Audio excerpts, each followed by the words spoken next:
ఇవాళ తెలంగాణ ఏపీలో ఇంతమంది లీడర్లు తయారైనరంటే దానికి కారణం ఎన్టీఆర్ సారు. 2 రూపాయలకు కిలో బియ్యం ఎన్టీఆర్ సార్ ఆలోచనే. పటేల్ పట్వారీ వ్యవస్థలను తీసేసింది ఎన్టీఆర్ సారే. తెలుగోళ్ళు ఏడున్నా ఆయన పేరు తలవకుంటుండరు. అసోంటి ఎన్టీఆర్ సార్ కడపలైతున్న మహానాడు కార్యానికి వచ్చి మాట్లాడితే ఎట్లుంటుందో అని టీడీపోలో ఒక ఏఐ వీడియో చేసి అది సోషల్ మీడియాలోకి ఇడిచిర్రు.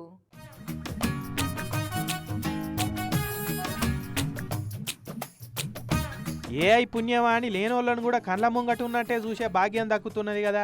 అదే ఏఐని వాడి తెలుగుదేశపోళ్ళు ఎన్టీఆర్ సారు మహానాడు సభకు వస్తే ఎట్లా మాట్లాడుతుండే అని ఓ వీడియో తయారు చేసి సోషల్ మీడియాలో పెట్టిరు.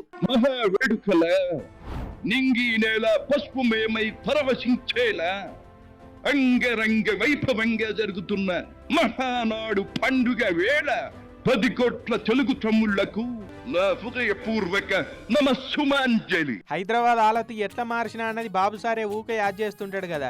ఏఐ వీడియోలో ఎన్టీఆర్ సార్ కూడా హైదరాబాద్ ఆలతి ఎట్లా మార్చుకొచ్చిరో చెప్పుకొచ్చిండు.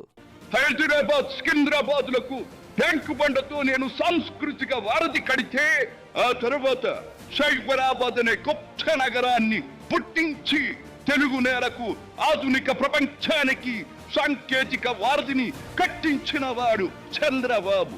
లక్షల రూపాయల జీతం తీసుకునేటట్టు చేసిన ఘనత కూడా మన బాబు సార్దే అని ఎన్టీఆర్ సార్ ఏఐ వీడియోలో కూడా మస్తుగా కొనియాడిండు. లక్షల రూపాయల జీతం గురించి ఏమారైనా కలగన్నామా?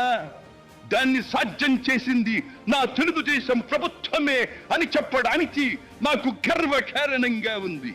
డోక్రా సంఘాలతో నా ఆడపడుచులు సాధించిన ఆర్థిక స్వాతంత్ర్యం చూసి నాకు సంతృప్తిగా ఉంది. ఇక అమరావతి గురించి కూడా ఏమన్నాడో ఇనురి. శాతవాహన సామ్రాజ్యానికి ఒకప్పటి రాజధాని నగరంగా బాసిల్లిన అమరావతి పేరిట నేడు నిర్మాణం జరుపుకుంటున్న ఆంధ్రుల రాజధాని నగరం దేవేంద్రుడు సైతం అసూయ పడేలా, మయూరి సైతం అప్పుల పడేలా రూపుదిద్దుకోవాలని మనసారా దీవిస్తున్నాను. ఇక మనవడు లోకేష్ అన్ననైతే ఆకాశానికి ఎత్తిండనుకో రాదురి ఏఐ ఎన్టీఆర్ సారు.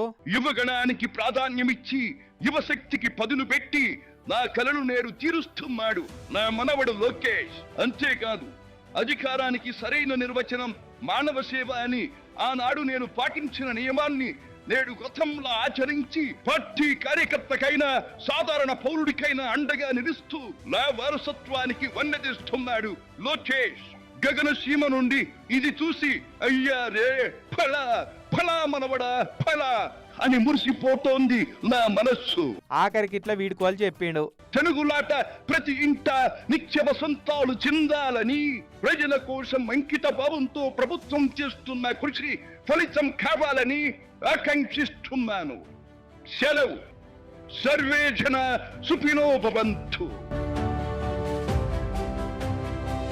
ఇక బడ్జెట్ మీటింగ్లప్పుడు సర్కారు గవర్నర్లకు ఏ స్పీచ్ ఇస్తే ఆ స్పీచ్లో అక్షరం పొల్లు పోకుండా అప్పచెప్తారో ఏఐ కూడా మనం ఏం స్క్రిప్ట్ ఇస్తే అది అక్షరం పొల్లు పోకుండా ఇట్లా చెప్తుంది అన్నట్టు. ఇక ఇట్లా ఎన్టీఆర్ సారే వచ్చి మాట్లాడినట్టు వీడియో తయారు చేసే వరకు మహానాడుకు పోయిన తెలుగు తమ్ముళ్ళు మస్తు సంబరపడ్డారట.